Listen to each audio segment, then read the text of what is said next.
बिस्मिल्लाहिर्रहमानिर्रहीम।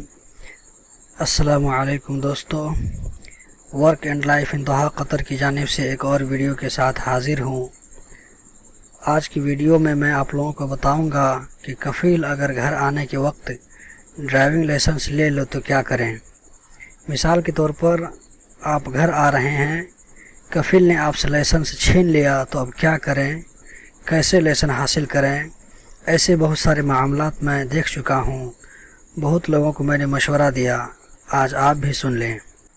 दोस्तों, इसका जवाब देने से पहले मैं आप लोगों से रिक्वेस्ट करता हूँ कि अगर आप लोगों ने अभी तक इस चैनल को सब्सक्राइब नहीं किया है तो कर लें।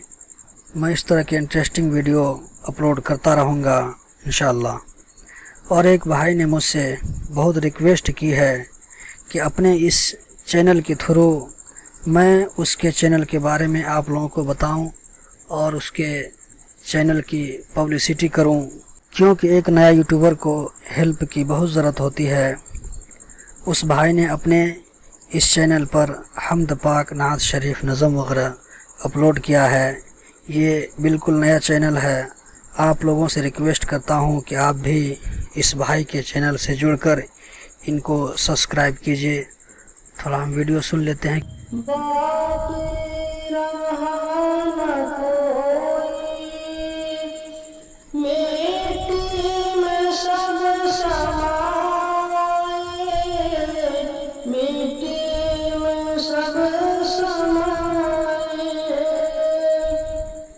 इस बात को न भूलो, सदका यही हशर है, मंज़िल तेरी कब्र है।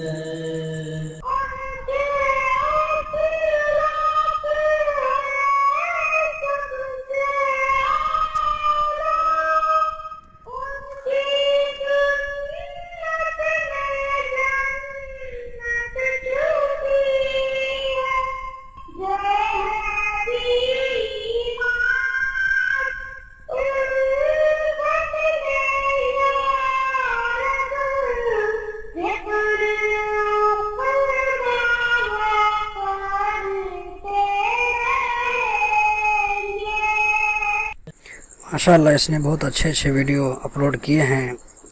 तो मैं आप लोगों से रिक्वेस्ट करता हूं कि आप इसके चैनल को सब्सक्राइब कीजिए, वीडियो देखिए, लाइक करें और शेयर करें। इस चैनल की लिंक वीडियो के आखिर में जब आप पहुंचेंगे तो वहां पर आपको मिल जाएगी, और चाहें तो आप डिस्क्रिप्शन में भी देख सकते हैं। अब हम वापस आते हैं आज के मौजू की जानिब। तो अगर कफ़ील ने लाइसेंस ले लिया तो ज़्यादा फ़िक्र करने की ज़रूरत नहीं है। आप कफ़ील को लाइसेंस देने से पहले एक फ़ोटो कापी करके रख लें और कैंसिल घर चले जाएं। आपकी लाइसेंस का डिटेल सिस्टम में मौजूद रहता है, वो कैंसिल नहीं होता है। फिर जब आप दोबारा किसी कंपनी में या किसी दूसरे कफ़ील के पास आएंगे तो इकामा बनाने के बाद अपना इकामा की कापी और लाइसेंस की कापी लेकर किसी टाइपिंग सेंटर में जाइए और उनको बोलिए कि मेरी लाइसेंस गुम हो गई है, लॉस्ट हो गई है, पेपर बना दो। टाइपिंग सेंटर वाले आपको पेपर बना कर देंगे। आप उस पेपर में कफ़ील का साइन लेकर किसी भी चश्मे की दुकान में आई टेस्ट करा लीजिए। फिर उस पेपर को पुलिस में जमा कर दीजिए। पुलिस वाले 2-3 दिन के बाद आपको एक दूसरा पेपर देंगे जिसमें आपके लाइसेंस की मिसिंग रिपोर्ट होगी। आप उस पेपर को लेकर मुरूर जाइए, जो पासपोर्ट ऑफिस के नज़दीक ही मिल जाएगी। आपको वहां जाकर 200 रियाल पे करना पड़ेगा और आपको न्यू लाइसेंस जो ओरिजिनल होगी मिल जाएगी। आप किसी एजेंट के चक्कर में न फंसें, पैसा ज़्यादा बर्बाद हो जाएगा। दोस्तों, आप लोग इस वीडियो को अपने दूसरे जानने वालों के साथ शेयर कीजिए ताकि उनको भी मालूम हो सके। एक और भाई ने सवाल किया है कि वीज़ा में क्या क्या मेंशन होता है, प्लीज़ इसके बारे में बताइए। और दूसरे भाई ने पूछा कि पाकिस्तानी वीज़ा के बारे में बताइए। तो दोस्तों, वीज़ा कोई भी हो, इंडियन हो, पाकिस्तानी हो, बंगाली हो, सब एक ही तरह होता है।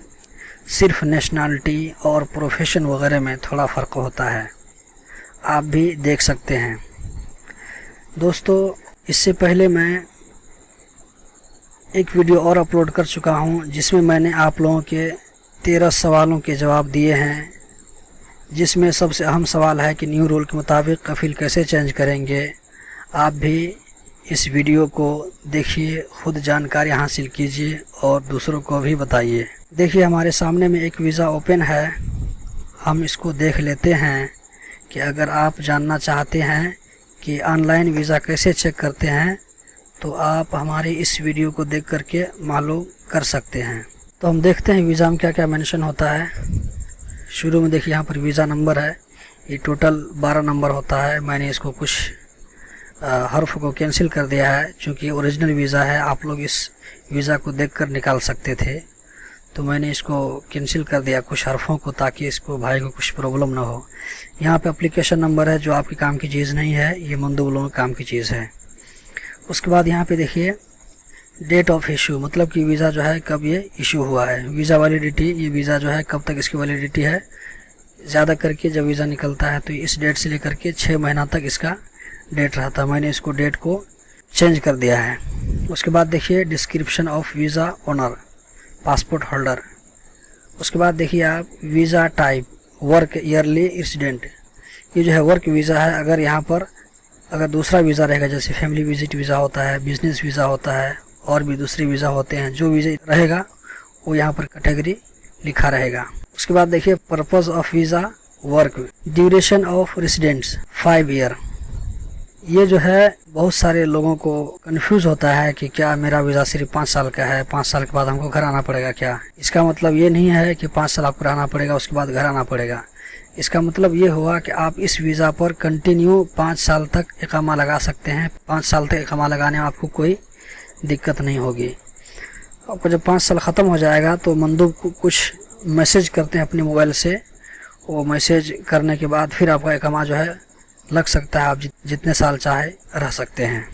यहाँ पर देखिए नेशनलिटी है, जो वीज़ा होल्डर है उसकी नेशनलिटी है। उसके बाद देखिए यहाँ पे जेंडर है, male, passport type, passport number type. यहाँ पर पासपोर्ट नंबर था, मैंने इसको कैंसिल कर दिया है ताकि आप लोग इसको कुछ छेड़खानी न कर सकें। यहाँ पर देखिए पासपोर्ट वैलिडिटी है, पासपोर्ट एक्सपायरी डेट है ये। उसके बाद डेट ऑफ बर्थ, यहाँ देखिए प्रोफेशन जो है वीज़ा होल्डर का क्या काम है, यहाँ पर प्रोफेशन लिखा रहता है। उसके बाद देखिए यहाँ पे स्पॉन्सर्स नेम है। यहाँ पर नाम ओरिजिनल था लेकिन मैंने इसको कुछ कलर कर दिया है ताकि आप लोग इसके साथ छेड़खानी न कर सकें, और अगर इस कंपनी वाले की नज़र इस वीडियो पर पड़े तो अपनी कंपनी का नाम यहाँ देखकर उसको किसी तरह का एतराज़ ना हो। तो ये है आज का वीडियो, उम्मीद करता हूँ कि पसंद आया होगा। अगर पसंद आया तो प्लीज़ यहाँ पर देखिए लाइक का बटन है, लाइक कीजिए और इसको शेयर कीजिए। यहाँ पर देखिए शेयर है, यहाँ पर आप क्लिक करेंगे तो फेसबुक पे, गूगल प्लस है, ट्विटर है और बहुत सारे इस पे आप शेयर कर सकते हैं। और यहाँ देखिए नीचे में कमेंट करने का ऑप्शन है। देखिए इससे पहले कि भाइयों ने कमेंट किया है, आप देख सकते हैं। आप इस वीडियो को ओपन करके नीचे देखिए कितने भाइयों ने इसमें कमेंट किया है। मैंने कोशिश किया है कि तमाम भाइयों को रिप्लाई करूँ। अगर वीडियो पसंद आया तो यहाँ पर और दोस्तों के साथ शेयर करें। तो मिलते हैं अगली वीडियो में, अपना ख्याल रखिएगा और इस भाई के चैनल के साथ भी जुड़िए, सब्सक्राइब कीजिए और इस भाई की मदद कीजिए। अल्लाह हाफिज़।